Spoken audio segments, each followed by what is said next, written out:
Harga sejumlah bahan pangan bergerak naik per Senin 23 Oktober 2023. Harga eceran beras premium pada Agustus 2023 tercatat masih di Rp13.730 per kilogram, baru kemudian naik ke Rp14.470 per kilogram di bulan September 2023.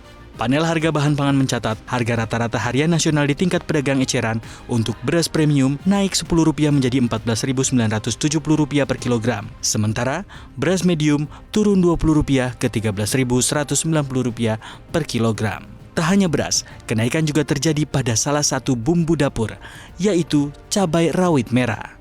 Kini, harga cabai rawit merah tembus Rp80.000 per kilogram yang normalnya di kisaran Rp50 hingga Rp60.000 per kilogram. Sedangkan untuk harga komoditas bumbu dapur lainnya seperti bawang merah dan bawang putih masih stabil.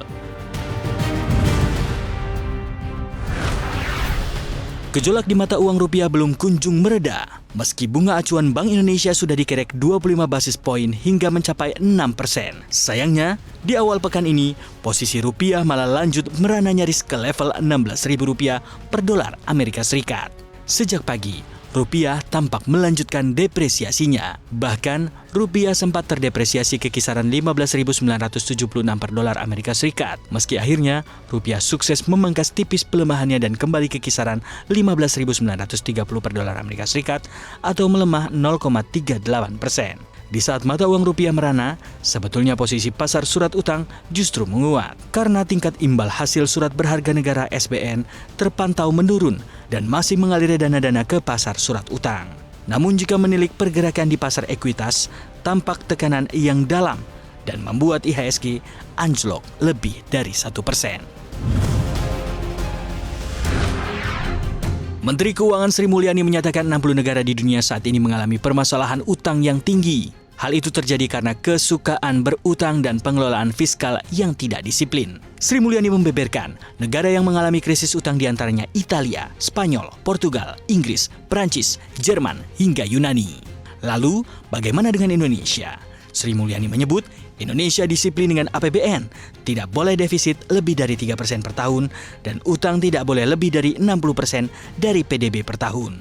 Hanya karena kondisi pandemi, defisit diperlebar boleh di atas 3% dan dibatasi hanya 3 tahun dari 2020. Saat itu, defisit APBN 2020 sempat tembus minus 6,1% untuk pertama kalinya dan terus menurun pada 2021 menjadi minus 4,6% dan sudah kembali di bawah 3% pada 2022 dengan minus 2,4%. Hal ini sesuai rencana pemerintah di mana masyarakat terlindungi namun tidak mengorbankan APBN sebagai instrumen.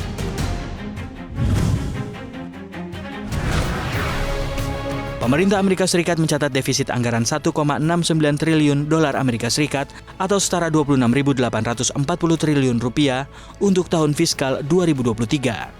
Angkanya melonjak 23% dari tahun sebelumnya. Lonjakan defisit terjadi lantaran pendapatan menurun saat belanja membengkak untuk jaminan sosial, Medicare, dan biaya bunga utang federal yang mencapai rekor tertinggi. Kementerian Keuangan Amerika Serikat mengatakan, defisit tersebut merupakan yang terbesar sejak defisit yang disebabkan oleh COVID-19 pada tahun 2021, yakni sebesar 2,78 triliun dolar Amerika Serikat. Hal ini menandakan kembalinya defisit yang membengkak setelah penurunan berturut-turut selama 2 tahun pertama pemerintah Presiden Joe Biden.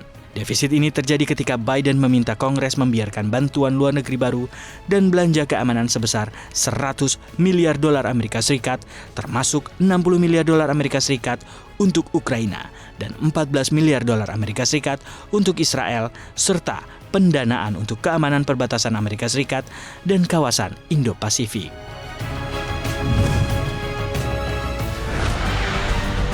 CEO Apple Tim Cook mendadak muncul di China dan bertemu pejabat tinggi pemerintah Xi Jinping. Dalam pertemuan tersebut, Wakil Perdana Menteri China Ding Duxiang meminta bos besar Apple untuk menambah investasi di China. Cook mengejutkan publik dengan kunjungan ke Beijing kurang dari sebulan sejak peluncuran iPhone 15 di pasar negeri tirai bambu. Ia muncul di China pada saat persaingan berebut pelanggan HP premium sedang memanas dengan kemunculan HP premium buatan Huawei yang dikabarkan menggunakan chip buatan lokal. Selain itu, pemerintah China yang merupakan pasar ketiga terbesar Apple sedang memperketat regulasi soal aplikasi dengan alasan keamanan. Salah satu kabar dari China yang membuat Apple was-was soal penjualan iPhone 15 adalah pembatasan penggunaan iPhone untuk PNS China. Beberapa PNS pemerintah pusat disebut mendapatkan instruksi agar tidak menggunakan perangkat buatan Apple di kantor pemerintahan.